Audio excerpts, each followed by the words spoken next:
Regardless of where you live or how much you make, your dream home is most likely just a total pipe dream.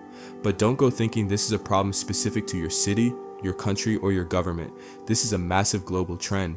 Nowadays in the developed world, there isn't a single country where the locals would say, oh, housing here is actually super cheap and affordable.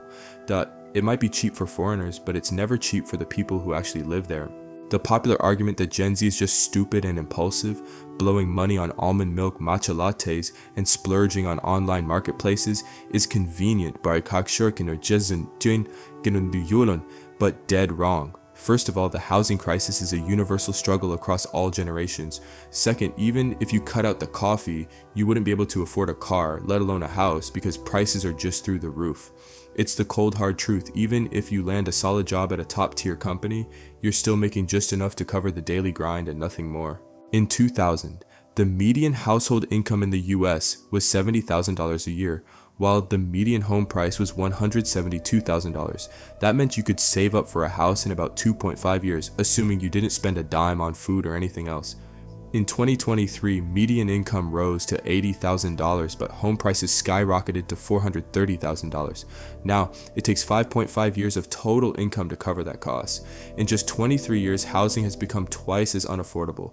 Back in 1984, income was $59,000 and a house cost $78,000. The gap was so small that it took only 1.5 years to bridge it. Here's a cold hard fact: the baby boomer generation in the US could buy a house outright with just 4 years worth of income. Today, even if you're pulling in a 6-figure salary at a prestigious firm, those same 4 years will barely get you enough for a down payment on a mortgage. Don't go thinking boomers had it made though. In reality, Gen Z's purchasing power is significantly higher than theirs was at the same age. Sure, housing and education are way out of reach, but everyday essentials are practically overflowing. Things that boomers saw as luxuries, like taking a cab, eating out, traveling, are just part of the daily routine today. Clothing has become so cheap thanks to fast fashion that people buy outfits to wear just once. With flights across Europe costing only 30 to 40 euros, travel has become accessible to everyone. The truth is, your parents' youth was 20 times more boring and less eventful than yours. In the middle of nowhere, housing is more affordable, but you're sacrificing services, infrastructure, and job opportunities. The very fabric of society has shifted. We don't want to break our backs working the land. We work with our minds behind a keyboard. We simply wouldn't survive in the sticks. The world is urbanizing at a breakneck pace. In 1950, the urbanization rate was 30%. In 2020, it hit 56%. Cities are swallowing up neighboring territories and creating an insatiable demand for every square foot in the city center. Investment funds, private equity firms are snatching up thousands of single-family homes just to rent them back to us. In the US, they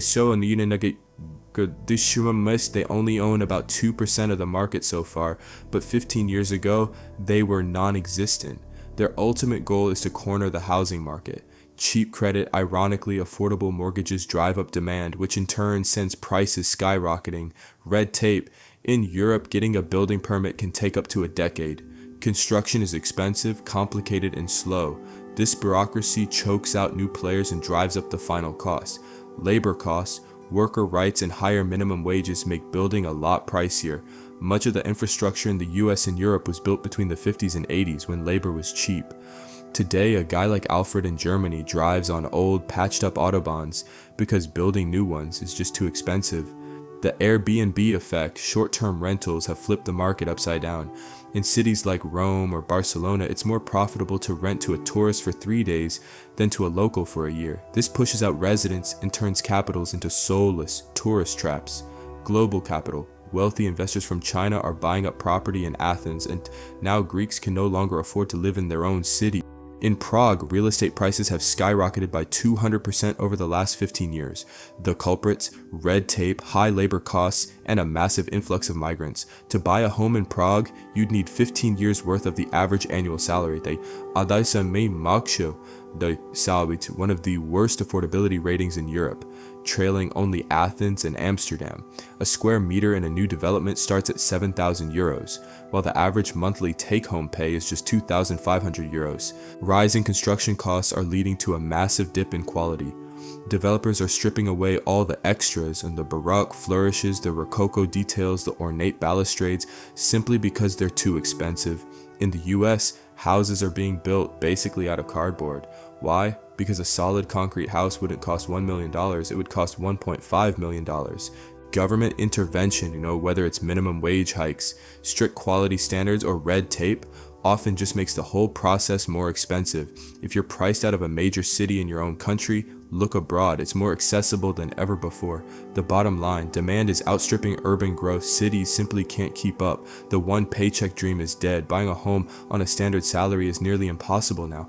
You have to build a business. Today's expensive is tomorrow's bargain. Prices aren't going back down. Falling prices are a red flag. If housing in your city is getting cheaper, it's a sign of capital flight and brain drain. We're living through a tough era, but it's far from the hardest. We have affordable food, advanced medicine, AI, and global mobility. There's still a lot to be grateful for in this time.